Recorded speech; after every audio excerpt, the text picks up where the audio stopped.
Hello' বন্ধু বান্ধৱীসকল, আশা ৰাখিছোঁ আপোনালোকে সকলো ভালে আছে। আজি বহুদিনৰ পিছত এটা নতুন ৰেচিপি লৈ আহিছোঁ, চিলি চিকেন। আশা ৰাখিছোঁ ভিডিঅ'টো সকলোৱে চাই ভাল পাব বুলি। ভিডিঅ'টো প্ৰথমৰ পৰা শেষলৈ চাবলৈ নাপাহৰিব। আপোনালোকৰ বহুতেই চাগে ৰেষ্টুৰেণ্টত এই চিলি চিকেনটো খাইছে। বলকচোন আজি আমি ঘৰতে বনাবলৈ ট্ৰাই কৰোঁ। মই আধা কিলো মাংস লৈছোঁ। মাংসখিনি এনেকুৱা ষ্টাইলত কাটি লৈছোঁ, সৰু সৰুকৈ এনেকৈ এইটো জোখতে কাটি লৈছোঁ। এতিয়া মই ইয়াত নিমখ আধা চামুচ দি লওঁ। এয়া মই নিমখ দিছোঁ, 1.5 চামুচ দিছোঁ। এয়া 1/2 চামুচ কাশ্মীৰী জলকীয়া গুড়ি দিছোঁ। এয়া আধা চামুচ জলকীয়া গুড়ি দিছোঁ। এতিয়া মই 2 চামুচ আদা নহৰু পেষ্ট দিছোঁ। এয়া 3 চামুচ দিছোঁ। এয়া 2 চামুচ ভিনেগাৰ দিছোঁ।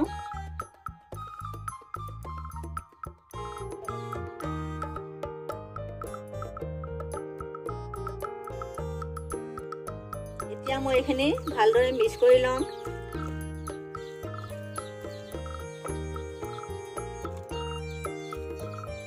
ইয়াত মছলাখিনি ধুনীয়াকৈ সোমাই যাব। ইয়াত মই 2 চামুচ জালুক গুড়ি দিছোঁ।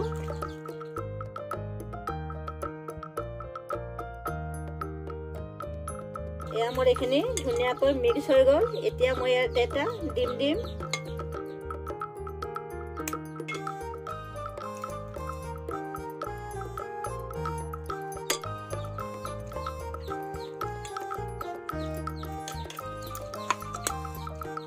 ভালদৰে ডিমটো মিহলাই লৈছোঁ।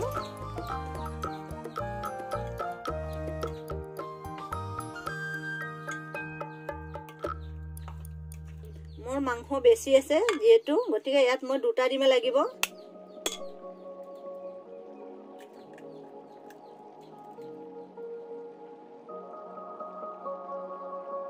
ইয়াত মোৰ 600 গ্ৰাম মাংস আছে। ভালদৰে কণীটো লৰাই লৈছোঁ। এতিয়া মই ইয়াতে কৰ্ণফ্লাৱাৰ দিম। এয়া কৰ্ণফ্লাৱাৰ হয়, বজাৰত সহজতে পোৱা যায়। এতিয়া মই ইয়াত এনেকুৱাকৈ ডাঙৰ চামুচেদি 3 চামুচ আধা দিম।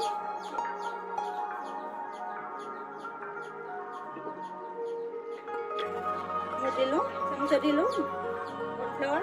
এতিয়া মই এয়া ময়দা হয়, ময়দাও 4 চামুচ দিম।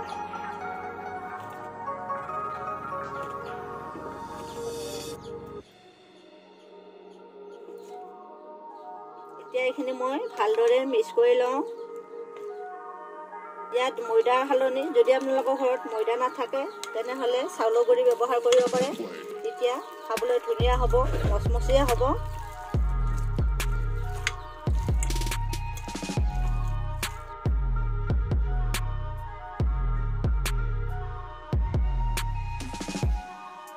এইখিনি মই ভালদৰে মিহল কৰা হৈ গ'ল, সম্পূৰ্ণ মিহলি হৈ গ'ল। এইখিনি মই 15 বা 20 মিনিটৰ কাৰণে এনেকৈ ঢাকি থৈ দিম। এনেকৈ ঢাকি দিছোঁ। এতিয়া মই এইকেইটা পিঁয়াজ কাটি ল'ম। পিঁয়াজকেইটা অলপ সৰু আছে। পিঁয়াজখিনি মই এনেকৈ কাটি লৈছোঁ, সৰু নাই, ডাঙৰকৈ কাটি লৈছোঁ। আৰু এটা কেপচিকাম, এইটোও সৰুকৈ কাটি ল'ম।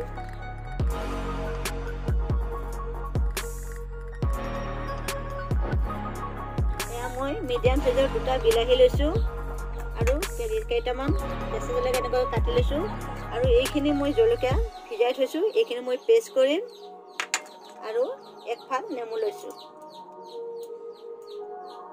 এইখিনি মোৰ চিক্ৰেট হয়। মই ৰিফাইন তেল লৈছোঁ, ফৰচুন। মই ৰিফাইনতে বনাম। গৰম হৈছে নে মই চাই লৈছোঁ। গৰম হৈছে, ৰ'দটো মিডিয়াম কৰিব লাগিব। এতিয়া মই এইখিনি আকৌ এবাৰ ভালদৰে মিলাই লৈছোঁ। আধা ঘণ্টাৰ পিছত এতিয়া মই এইখিনি ফ্ৰাই কৰি ল'ম।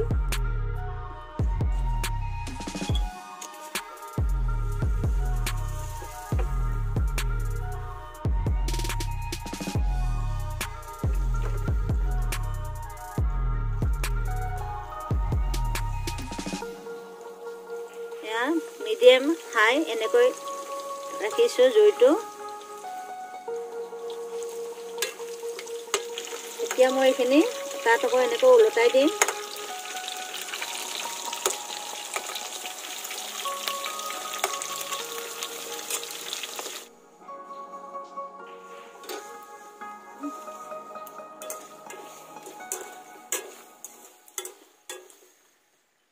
এইখিনি মোটামুটি 10-12 মিনিটৰ ভিতৰত হৈ যায়। প্ৰথমবাৰ এনেকৈ এইখিনি 12-13 মিনিটৰ ভিতৰত মোৰ হৈ গৈছে।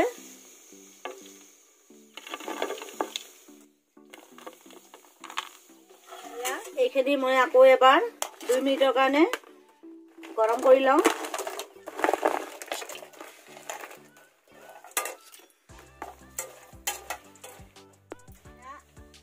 হৈ গ'ল আকৌ এবাৰ।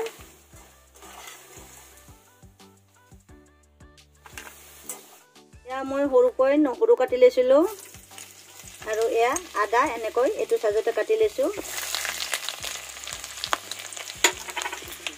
এইখিনি বেছি ভাজিব নালাগে, এনেকুৱা হ'লে হৈ যায়। এতিয়া মই এয়া কাটি থোৱা পেষ্টখিনি ইয়াত দি দিছোঁ।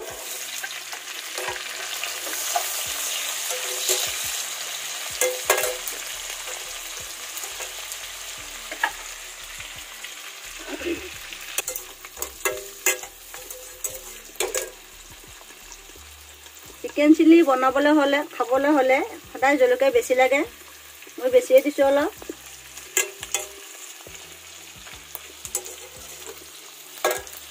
আধা চামুচ নিমখ দিছোঁ, 1 চামুচ চেনি দিছোঁ, 1 চামুচ আদা নহৰু পিচা দিছোঁ, জালুক 1 চামুচ আছে এইখিনি ইয়াত দি দিছোঁ।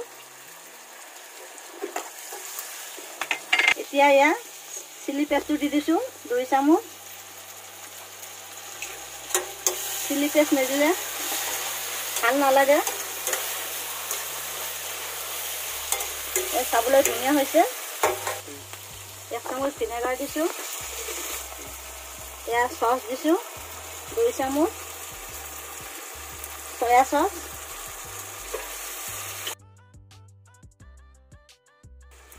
এয়া কৰ্ণফ্লাৱাৰ 1 চামুচ যেনেকৈ পানী দি গুলি লৈছোঁ।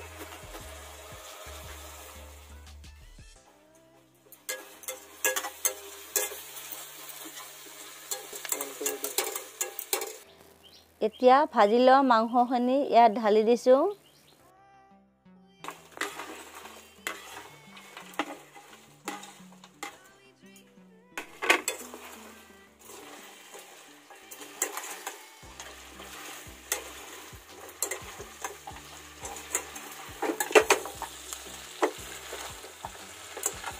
এয়া চাওক ইমান ধুনীয়া চিলি বনোৱা হৈ গৈছে। আপোনালোকে এনেকৈ ঘৰত ট্ৰাই কৰিব, একদম হোটেলৰ নিচিনা হৈছেনে খাবলৈ। দেখিবলৈ কিমান ধুনীয়া আছে চাওকচোন। এয়া মই বিলাহীখিনি ভাজি লৈছোঁ। প্ৰথমতে পাহৰি থাকিলোঁ, অকণমান ফ্ৰাই কৰি ল'ম। অকণমান নিমখ দিছোঁ, অকণমান কেঁচা ভাৱটো খালি মাৰি ল'ম।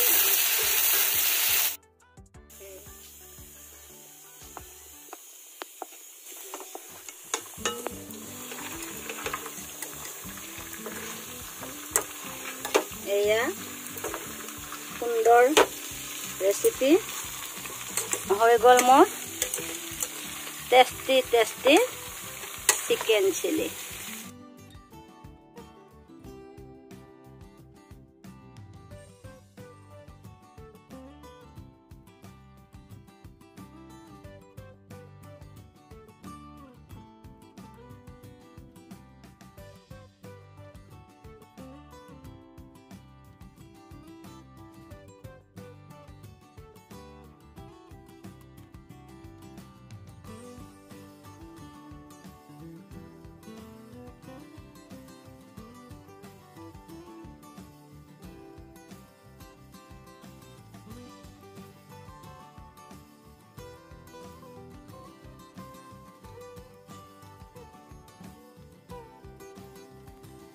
দেখিবলৈ ৰেষ্টুৰেণ্টৰ দৰে হৈছেনে কেনেকুৱা হৈছে কমেণ্ট বক্সত জনাব আৰু ভিডিঅ'টো যদি ভাল লাগিছে লাইক শ্বেয়াৰ কমেণ্ট আৰু সাবস্ক্ৰাইব কৰিবলৈ নাপাহৰিব।